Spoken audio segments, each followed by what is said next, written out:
who's been nominated to be Assistant Attorney General, is on the agenda for the first time, so he will be held over. The 6 bills on the agenda are ripe for consideration. Today's markup is about addressing the high cost of prescription drugs and abusive practices that keep prices high for too many American families. These bills are not new. In fact, we voted them out of committee February 2023. But we're back here today since the leader of the Senate refused to bring them up in the Senate last year. So we're taking another shot at making sure consumers aren't being taken advantage of by anti-competitive practices, which then stop cheaper generics from reaching the market in a timely fashion. It's time to make the system work better for people who need it most, the patients and consumers who can't afford to keep paying sky-high prices for their prescription drugs. The bills that we're discussing today are designed to directly tackle these issues. Among other things, we want to end pay for delay deals. Right now, some brand name drug manufacturers pay generic companies to keep cheaper options off the market. That should have stopped a long time ago. We're at it again. We also want to fix abusive patent practices and strengthen agency collaboration. Not only do we want to encourage agencies such as the USPTO and the FDA to coordinate better on patents, we want to prevent companies from gaming the system through product hopping and patent thickets. Further, we want to curb the use of sham citizen petitions. This will make it easier for generics to obtain approval, get on the market quicker, thus lowering costs for everyone. Finally, we want to commit the FTC to finish work that has started in studying the impact of PBMs on competition. Understanding the PBM industry and collecting data will shore up marketplace transparency and help us address concerns about abusive PBM practices. These bills won't just level the playing field for smaller companies, they'll help make prescription drugs more affordable for the people who need them. At the end of the day, this is all about people that we represent. For too long, consumers have been at the mercy of drug companies that can keep prices high by blocking competition and abusing the system. The bills that we're looking to take up today will be a good step at changing that. It will be a win for families, for taxpayers, and for anyone who believes that competition leads to better prices. I'm looking forward to working with everyone on these bills. Now, a procedural commentary, not of this committee, but a procedural commentary about the United States Senate and prescription drug bills. I've spoken about how these bills have been on this committee's agenda before and voted out probably in a non-controversial way or almost a consensus way.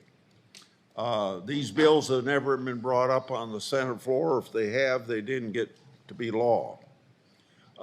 Secondly, we have pharmacy benefit manager legislation, not out of this committee, except for the one I spoke about that's an FTC study, but out of 3 other committees in the United States Senate, and in the last Congress, at least 1 bill out of the House committee. Now, these bills aren't exactly the same out of these three committees in the Senate, but they try to accomplish the same thing of making PBM's operation in the pricing of our drugs more transparent, hopefully transparency driving down the cost of prescription drugs. Now, they collectively have about 65 or 70 senators co-sponsoring it. And now that goes back 2 years.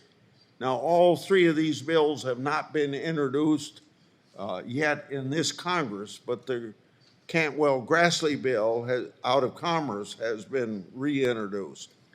And I can't understand why, when we hear from all of our constituents at our town meetings or in the email or in the phone calls about people wanting us to take legislation up that will get prescription drug prices down, doesn't seem to come up in the United States Senate, and everybody is concerned about the issue. Now, I think there's part of a problem is that through the last 4 years, and maybe it's even going to consider in these 2 years, the Senate's only meeting about 2.5 days a week. Now, this week is an exception because we got to take up the budget. But what's wrong with the Senate meeting 5 days a week so we can get some of this legislation and be more than just a confirming body for members of the executive branch of government? And I think we all ought to think about how much we hear about our constituents complaining about prescription drugs, and we have bills with 2/3 of the Senate being sponsors of solving that problem. We can't get this done. When I came to the United States Senate, we used to start at 10 on Monday and go to 4 on Friday. Now we start at 5:30 on Monday, work Tuesday, Wednesday, and if this was a normal Thursday, but I explained it's not because we're taking the budget out. But most Thursdays, this Senate stops at 2 in the afternoon on Thursday. And there's enough work for senators to work 7 days a week if they want to on an individual basis. But we can't solve this country's problems if we don't get together more than 2.5 days a week to get business done. So I hope somebody will take what I said to heart, and if they do, something might get done, and if you don't, we'll continue working 2.5 days a week. Senator Burbank. Thank you, Senator Grassley, and I hope you'll take that issue up with the Republican leadership. Yeah. Yesterday, I sent you a letter signed by the Senate Judiciary Democrats, all of them, requesting that you hold a hearing on the nomination of Ed Martin to serve as U.S. Attorney for the District of Columbia. As you know, the U.S. Attorney for Washington, D.C. is one of the most important and powerful prosecutors in America. This committee does not typically hold hearings for U.S. Attorney nominees, but Mr. Martin's record is so controversial and so objectionable that I feel we must hear from him under oath. Before I go into my background for this, I want to make a preface to my remarks. One of the first hearings you scheduled, a bipartisan hearing, was on the issue of anti-Semitism. There were some members of your side of the aisle who said it was their feeling we didn't put enough emphasis on it, and they wanted to start the hearing on anti-Semitism. We happily joined in that effort, and I think we had one common voice condemning anti-Semitism and all of its efforts that are underway around this country, sadly, at this moment. Why does that have anything to do with Mr. Martin as the U.S. Attorney for the Washington, D.C.? Prior to his appointment as interim U.S. Attorney, Mr. Martin made appalling attacks against federal prosecutors and associated himself with individuals who clearly present a threat to our nation. Mr. Martin was a leader of the so-called Stop the Steal movement to illegally overturn the 2020 election.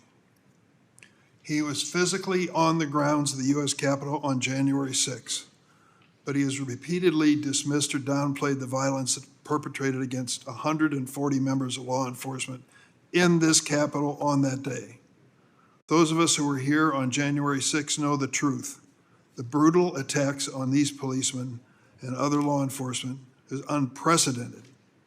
But listen to how Mr. Martin, who wants to be the U.S. Attorney for the District of Columbia, described January 6th. He posted on social media, and I quote, "Like Mardi Gras in D.C. today, love, faith, and joy, ignore fake news," end of quote.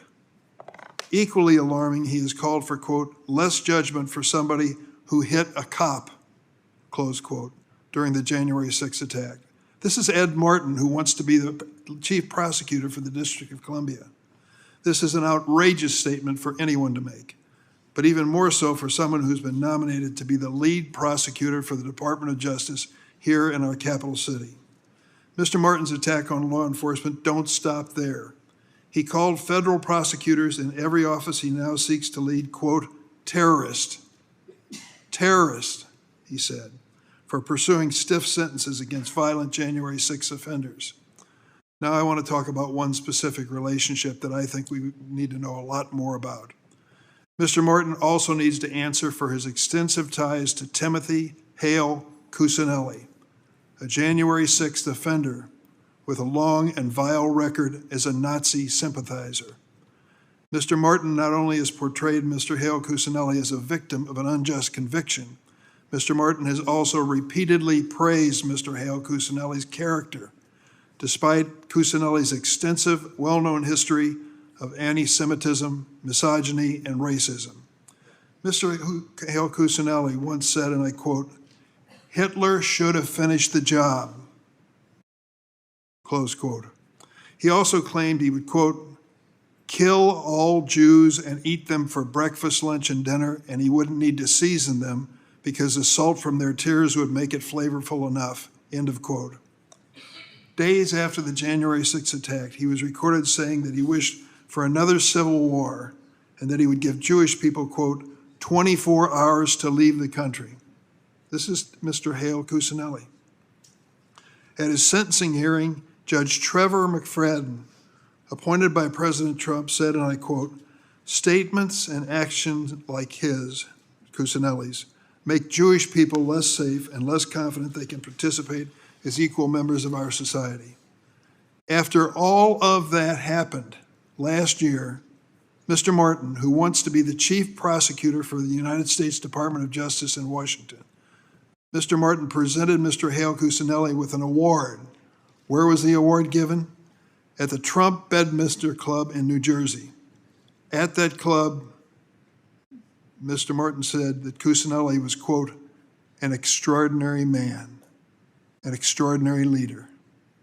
Since January 20th, Mr. Martin has served as interim U.S. Attorney for the District of Columbia, and since the beginning days, he's abused that position. One of his first official acts of office as acting U.S. Attorney was to shut down the section of the U.S. Attorney's Office handling January 6 cases and fire a number of assistant attorneys simply because they were assigned to prosecute January 6 defendants. Before Mr. Martin's appointment, he represented 3 January 6 defendants as criminal defense counsel. He then later failed to withdraw his representation of 2 of these defendants before taking action as interim U.S. Attorney benefiting his clients. We raised this question with the D.C. Bar. He's gone so far as to turn the U.S. Attorney's Office into the personal law firm for the president and his unelected co-president, Elon Musk, threatening to prosecute various government employees, members of Congress, and press outlets in an attempt to chill their lawful speech. In February of this year, Mr. Martin tweeted to Mr. Musk the following: "If people are discovered to have broken the law or even acted simply unethically, we will investigate them," Mr. Martin said, "and we will chase them to the end of the earth to hold them accountable," an assurance he gave to Elon Musk. And Mr. Martin stayed true to his words. Among other actions, he's intervened to assist DOJ in its efforts to break into the U.S. Institute of Peace. Finally, Mr. Martin has attempted to hide his record from this committee and the American people. He has failed to provide a number of required disclosures to the committee. Nearly 1,000 hours of podcasts are no longer available on online platforms, such as Spotify and Apple Podcasts, interfering with our ability to thoroughly examine his record. Mr. Martin is a nominee whose problematic record deserves additional scrutiny by this committee. Don't take it from me. Listen to 100 former assistant U.S. attorneys from across this political spectrum who worked in the office of the District of Columbia. They sent the committee a letter in it they noted that they personally had, quote, served no political agenda, no political party, and no political figure. We served justice as we were expected to and as the generations before us did.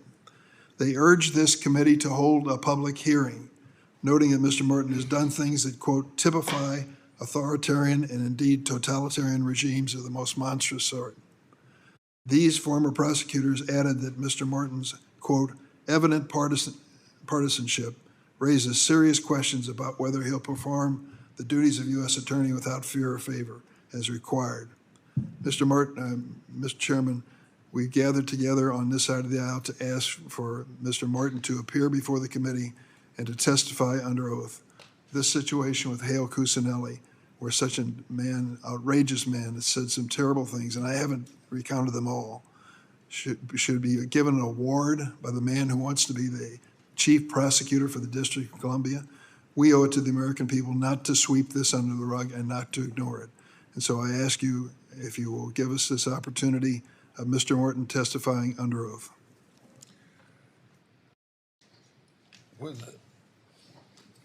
Before answering your question, my answer is going to be based upon practice of this committee as I understand it, at least for the last 40 years. I don't want what I'm saying to be interpreted as disagreeing with anything you described about this individual. Yeah, okay, about this individual. Because my staff is vetting him, and what you've heard is relatively new to me. So let me say this, based on the practice that we've had, and we've had controversial USDAs before this committee before, our practice is, at least in the last 40 years, never to have a hearing. So at this point, I'm going to take the position of not having a hearing because we are going to follow the usual process that any questions that any members want to submit outside of having a public hearing in writing to these, we'll make sure that you get the answers to your questions, and that's the way we've done it on other controversial U.S. attorneys. If I could respond. Please do. I believe that your members on the Republican side of the aisle will be as outraged and embarrassed by this background as any member on the Democratic side of the aisle. I would like to use the next few days to appeal to them personally to join us in asking for this hearing so that it's a bipartisan effort. We all join together on the question of anti-Semitism. I think we can stand together on this as well. So if we have not reached an agreement to hold a hearing by the next meeting of this Judiciary Committee, I'm going to ask for an official vote of the members of the committee on that question. I appreciate that. And if I can facilitate meetings on it, I'll be glad to do that. But I think I want to stick with precedent because we could be having a lot of U.S. attorney hearings, and since we haven't in the past, I don't want to change the precedent that's been around most of the time that I know about. I have a statement on the patent bills before us, but I'll withhold that until we completed this conversation. Okay. Mr. Chairman, could I add a brief comment on the matter that the chairman the ranking member just raised? Because I'm the ranking member in EPW, and there's a matter in which Ed Martin is involved that relates to EPW as well as to this committee. It's both. And I just want to put this recent news article into the record that details the efforts both at EPA and at the Department of Justice to engage in what I consider to be wrongful and willful abuse of the criminal justice system. This is the matter I've mentioned before, where Martin was told by his senior staff, including the criminal division chief, that he had no case to proceed with, so he fired the criminal division chief. No other prosecutor in this large DC office would sign the pleading for the same reasons. There was no case there. So he went ahead all by himself. And got shot down by the magistrate judge. He said, no, there's no case. Then they went ahead to try to find other offices to join in after they'd been shot down. In the meantime, EPA and the Department of Justice were pursuing the same matter, same allegations of supposed fraud in federal court related to the freeze. And in that case, they've now been twice told by the federal court, you've made no case, you have no evidence. And both Martin, the U.S. attorney, and Zeldin, the EPA administrator, have been making, I would contend, knowingly false accusations of fraud, contrary to what they were told by their own career staff, which rejected the allegations, contrary to what they were told by the magistrate judge, who rejected Martin's application, and contrary to what they've been told twice by the federal court looking at the same matter. That's pretty serious, because when you're engaging in derogatory and defamatory statements from an official position, you put the government at risk for liability, and you are abusing your official powers. So I'll leave it at that, but I think that's kind of that's the concern that I have about this nominee, and why I think he needs a good, vigorous public hearing. Without objection, will be included. Thank you. Senator Schiff. Thank you, Mr. Chairman.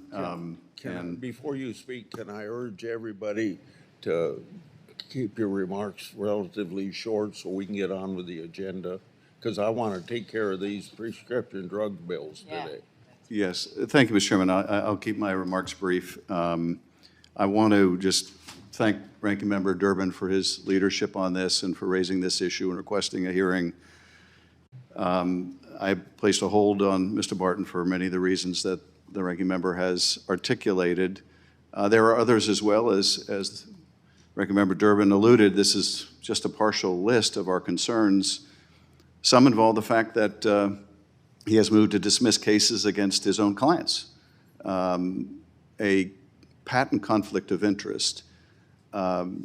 But the list is long, and I know it is extraordinary to request a hearing on a U.S. Attorney nominee. I would urge the Chairman, instead of rejecting the request, to, as a judge would, take the matter under submission, to let us make the further case for why this merits a hearing. But on the particular issue that Ranking Member Durbin raised, his embrace of this known and vocal anti-Semite, Hale Cuccinelli,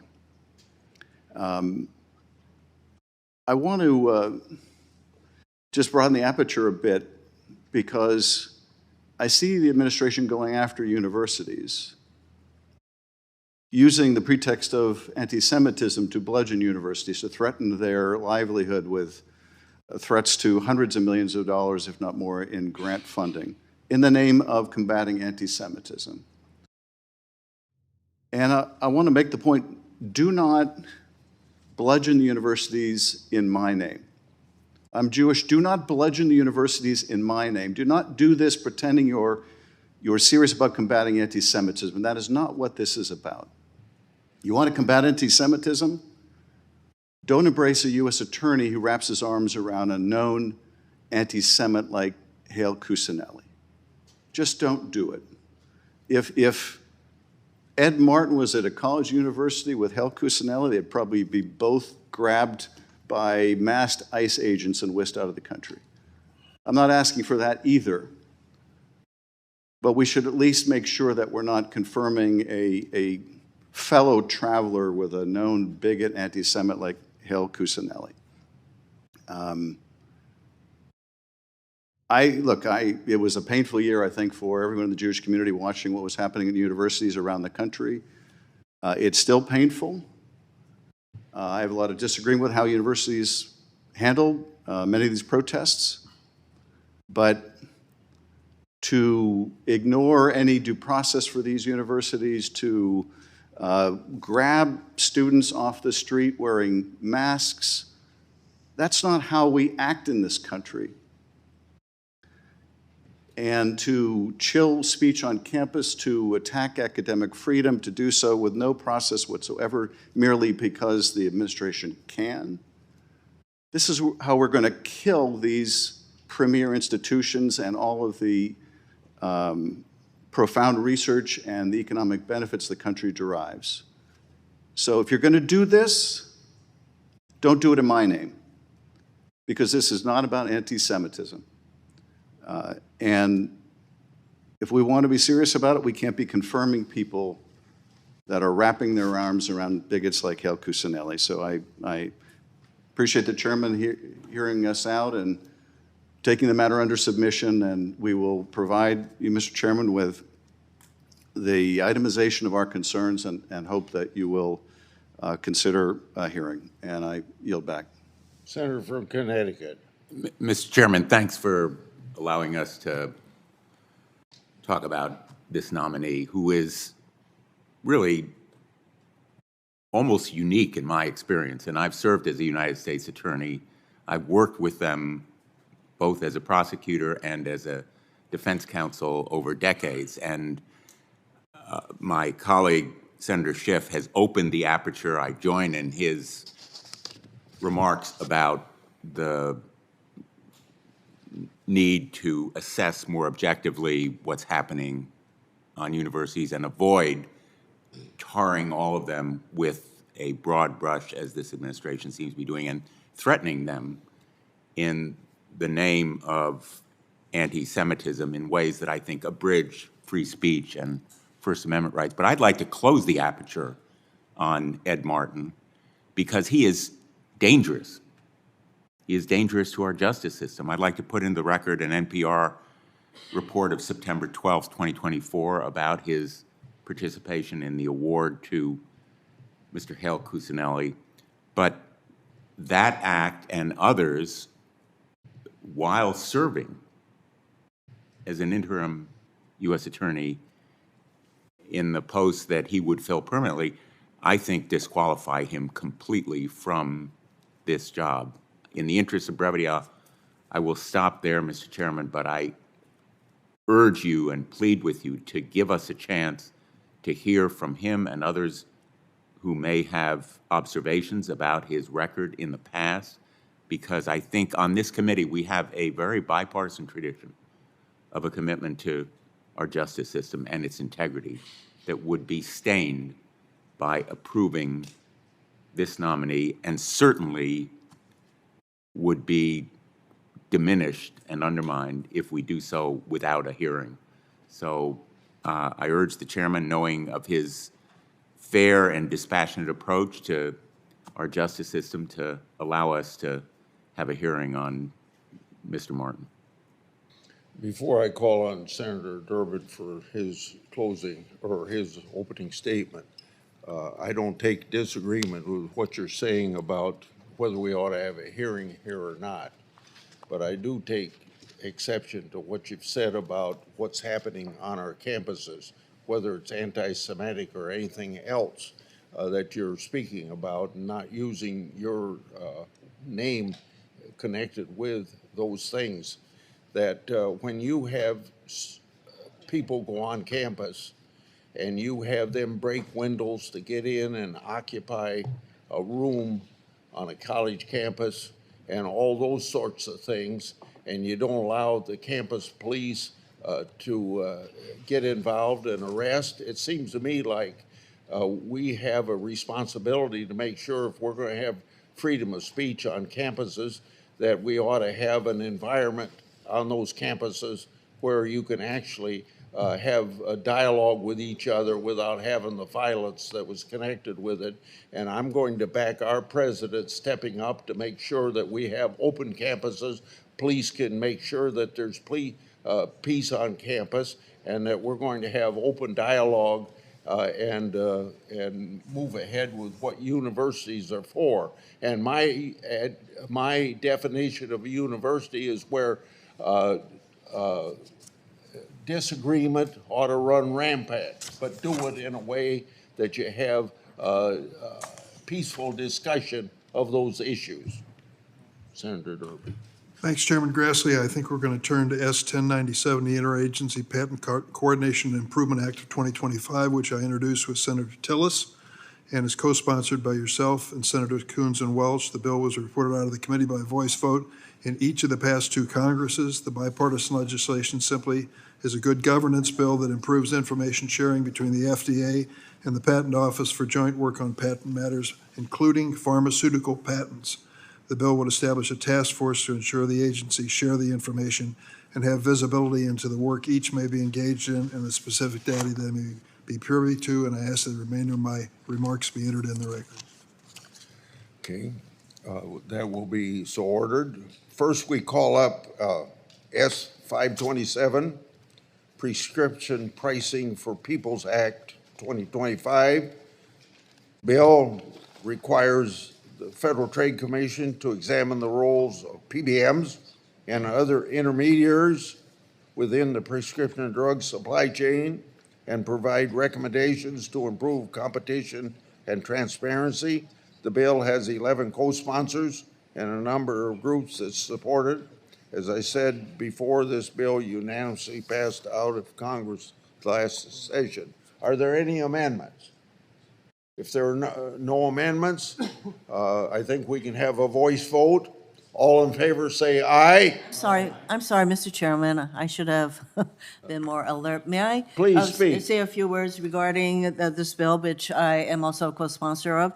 I just wanted to mention that I will be supporting the bills on our agenda, not necessarily the amendments, but I wanted to note that the multiple of these bills rely on the FTC to study problems or challenge anti-competitive practices. And one problem is there isn't a functional FTC right now because President Trump fired the 2 Democratic FTC commissioners.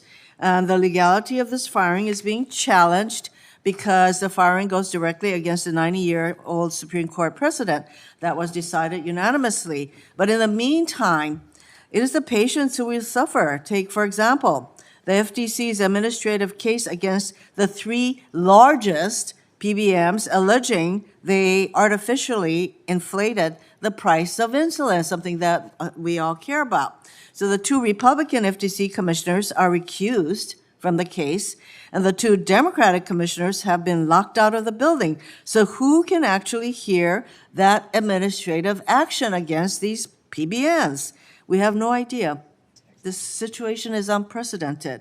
And again, I am happy to work with my colleagues on these bills because I do have some concerns about unintended consequences of these bills. But I just want to point out this is yet another example of President Trump sowing chaos and where everyday Americans will be the ones to suffer. Thank you, Mr. Chairman. Okay, I'd like to kind of make an explanation of the concern you brought up.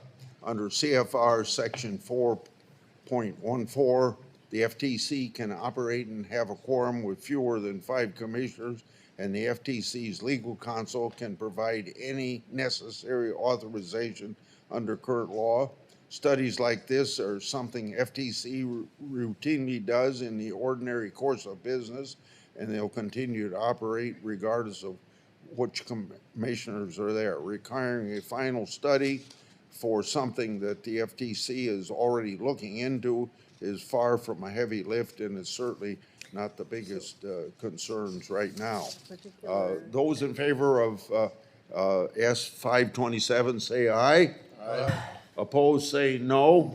The ayes have it, so the bill will be passed out. Next, we'll take up, before I do that, I want to say that I just now realized that we were missing a member when I held over Patrick Davis's name. So now that we have a quorum, I'm going to say we're holding over Patrick Davis's name. 1040, to amend the Federal Trade Commission Act to prohibit product hopping for other purposes. Would anyone like to speak on the bill? Senator Cornyn.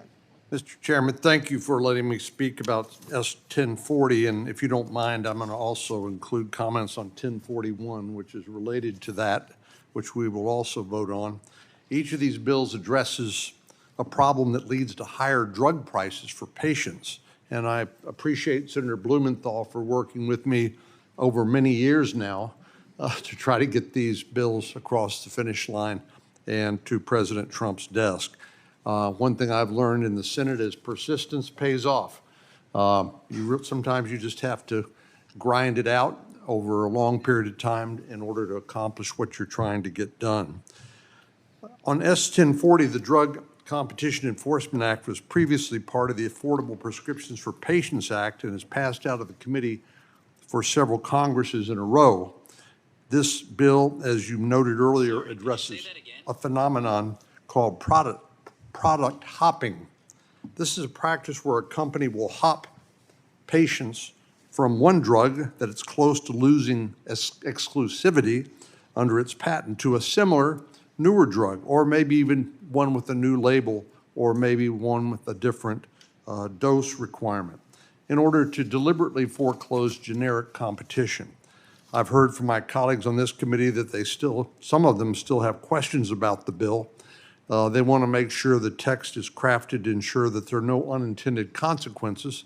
That's a concern that I also share, and that there are no downstream impacts on innovation. I know my friend Senator Lee has filed an amendment reflecting some of his concerns, and I want to thank him and other colleagues for their engagement on this important issue.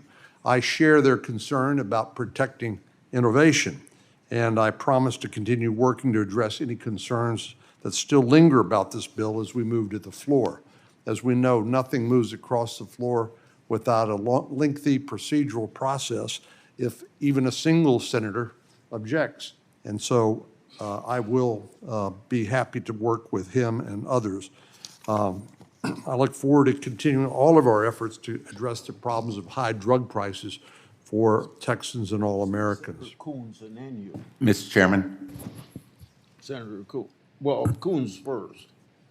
Thank you, Mr. Chairman. And just broadly, I share my colleague's conviction we have to do more to ensure that our constituents have access to and can afford cutting-edge medication. We are showing again today that we can work broadly on bipartisan legislation.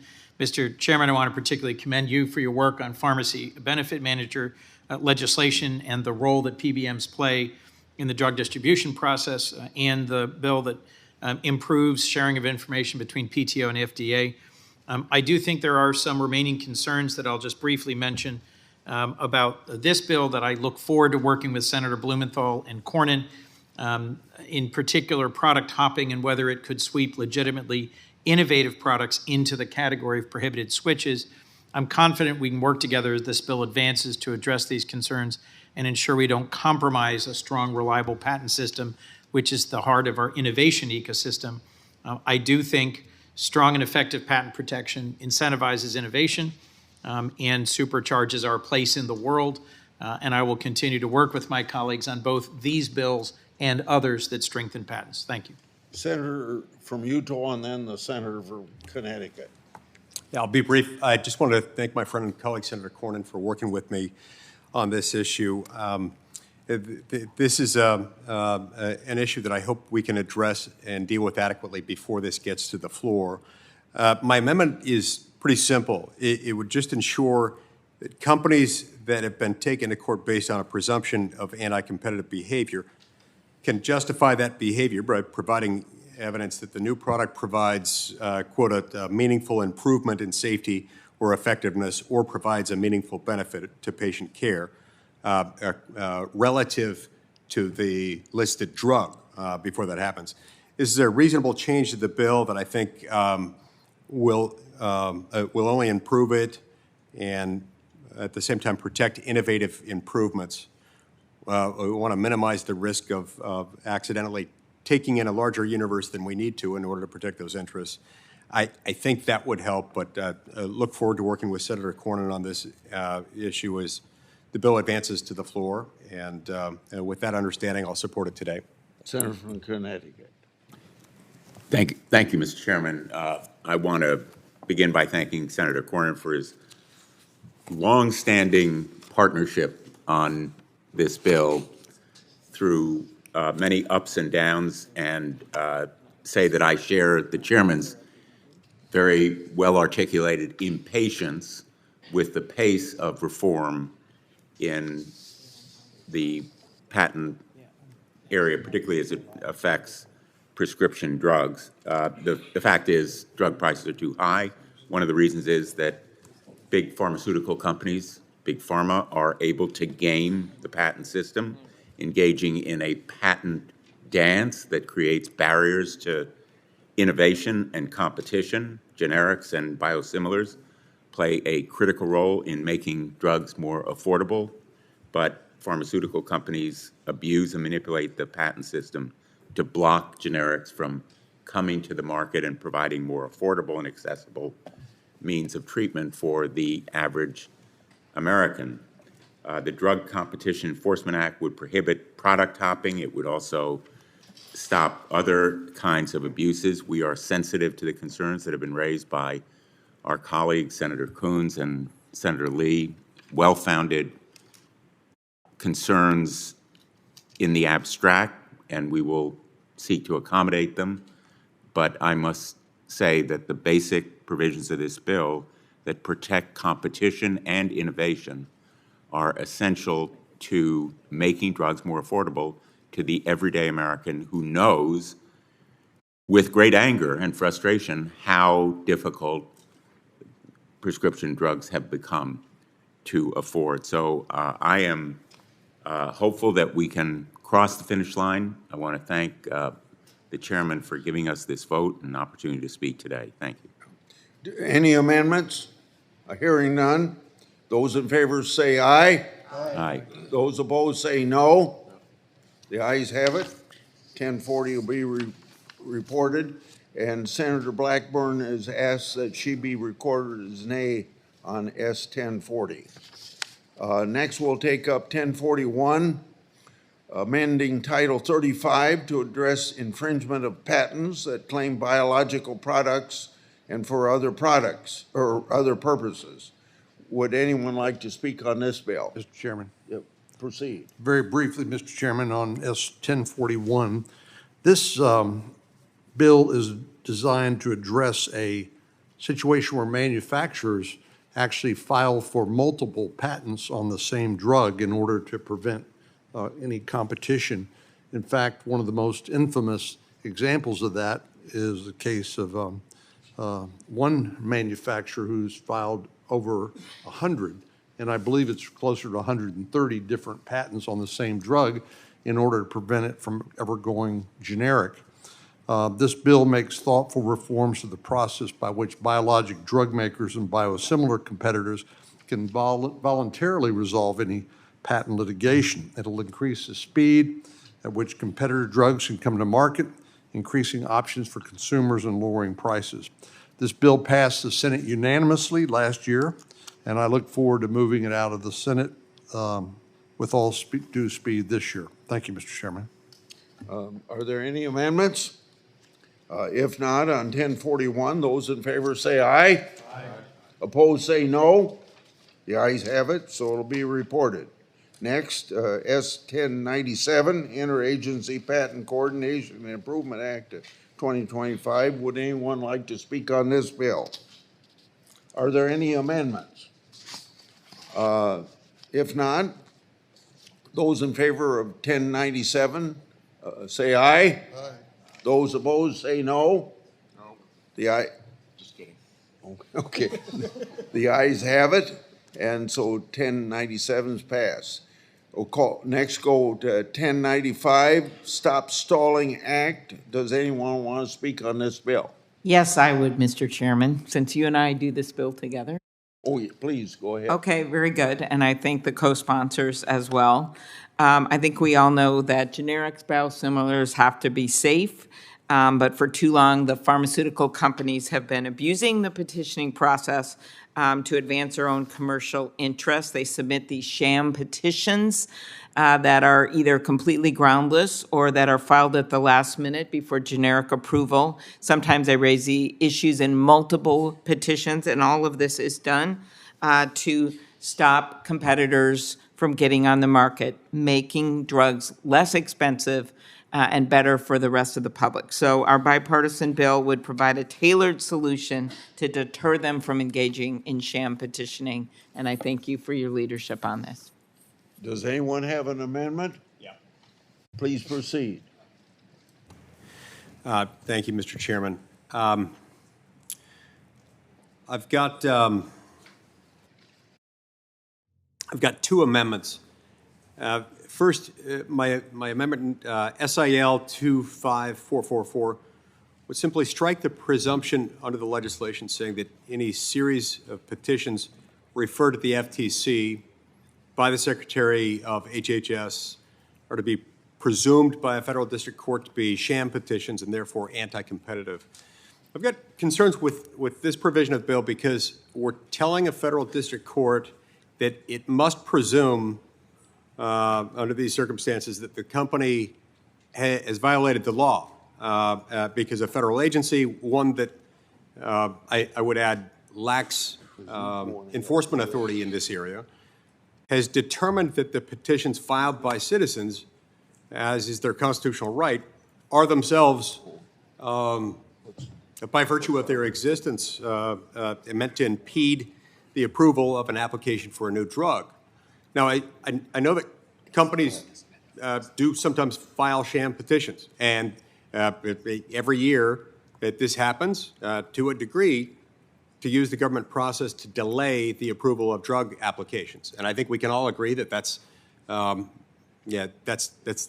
a good thing, and that we have to try to minimize that insofar as we can. But we must, at the same time, as we're trying to fix the problem, be careful not to overcorrect in a way that would make matters worse, and require, of course, to presume that companies are, in fact, guilty of anti-competitive behavior before they have their day in court.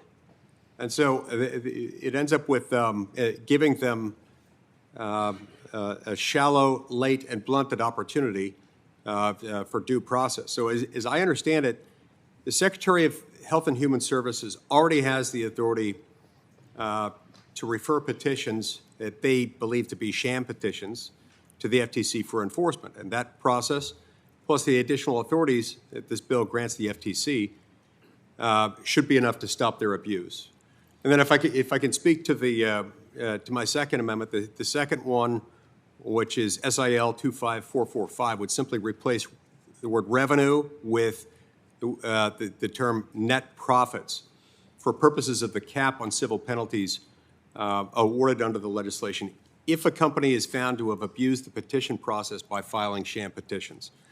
The threat of losing all of the net profits earned from the sale of any drug by a company that's engaged in the filing of a sham petition should be, and I think genuinely is, a sufficient deterrent against bad behavior. So again, I think a case can be made for this legislation, this effort to push back on sham petitions, but I think we also have to be careful not to overcorrect, and both of my amendments would help that.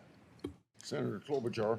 Thank you very much, Mr. Chairman. And just to very briefly respond, Senator Lee and I work together so well on so many things, and I disagree with him on these amendments. The second one he brought up would really have a major effect on this bill, because the change would mean that drug companies in all circumstances would retain all the money earned while illegally boxing out competition that can be attributed to any expense. Companies would retain earnings paid in taxes to finance debit, loss to depreciation, and even the salaries and bonuses of those involved in a scheme. And here I'm talking about offending companies. If a branded drug company knows the maximum penalty, that it's limited to their net profits, they'll be incentivized to preserve their significant profits by engaging in anti-competitive conduct. So that's why I pose the second one. On the first front, on that bill, so our bill, the Stop Stalling Act, kind of an amusing name as the day goes on. The bill allows the FTC to rely on findings by the Secretary of HHS that a petition was filed, quote, for the primary purpose of delaying the approval of generic or biosimilar drugs, end quote, unless the petitioner can prove by a preponderance of the evidence that the petition was not a sham. This amendment, Senator Lee's amendment, would eliminate the FTC's ability to rely on the HHS determination in court. And we know that HHS regularly makes these filings. Striking the presumption would significantly weaken the effectiveness of the bill and force the FTC to prove from the ground up many of the same facts that were already weighed and assessed by HHS. So with all due respect, I encourage my colleagues to vote against with the amendments. I don't know if you're going to formally call them up, and of course, we're always happy to work with you, Senator Lee, going forward. Senator Lee.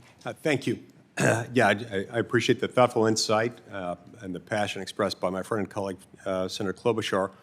I understand the concern, and your points are born of a desire to solve the problem. I respect that. But let's talk about your response to both of those. Turning first to the number 445, that becomes even more important. The fact that goes into it, I don't think there's any company in America that would find that a deterrent to say that we're going to take it out of your profits in order to do it, as opposed to net revenues. But when you put it on their net revenue, you compound the problem that I'm trying to address through the other amendment, 544, because what you're dealing with here is a real opportunity for a strong gotcha moment. If the Secretary of HHS makes a finding that this happened, and if that finding didn't adequately take these things into account, there weren't, as there is in a federal district court, full opportunity for due process for filings before any determination is made. We don't even have the substantive guidelines in place in order to make sure that there is due process at the agency level, and agencies typically aren't equipped to be the purveyor and protector of due process.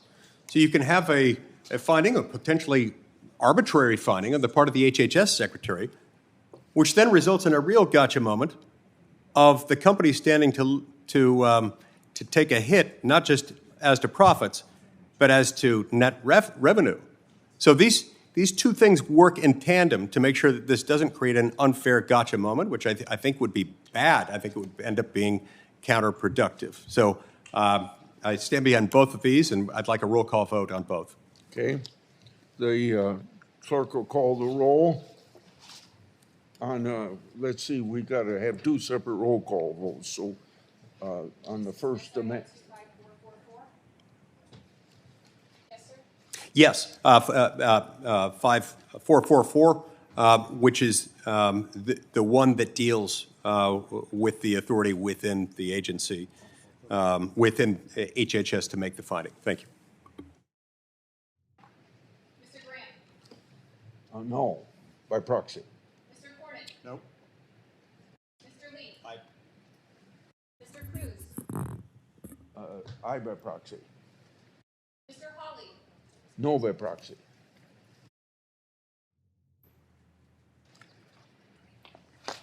Mr. Tillis? No by proxy. Mr. Kennedy? No by proxy. Mrs. Blackburn? No by proxy. Mr. Schmidt?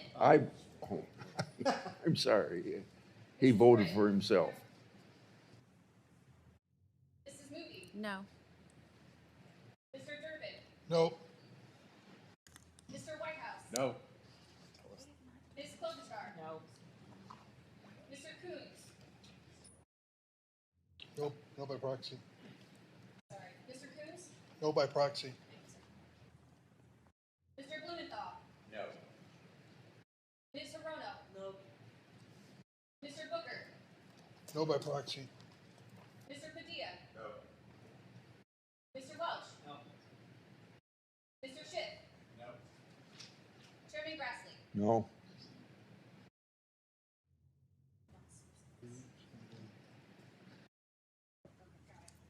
Thank you. On this vote, the ayes are 3, the nays are 19. Okay, the amendment is lost. Now on the second amendment, you want a roll call vote? Yes, I'd like a roll call vote on the Second Amendment. The second one, which is 5445, is the one that says that the cap on the penalty will be attached, instead of saying revenue, replaced with the term net profits. Mr. Graham? No by proxy. Mr. Cornyn? No. Mr. Lee? Aye. Mr. Cruz? Aye by proxy.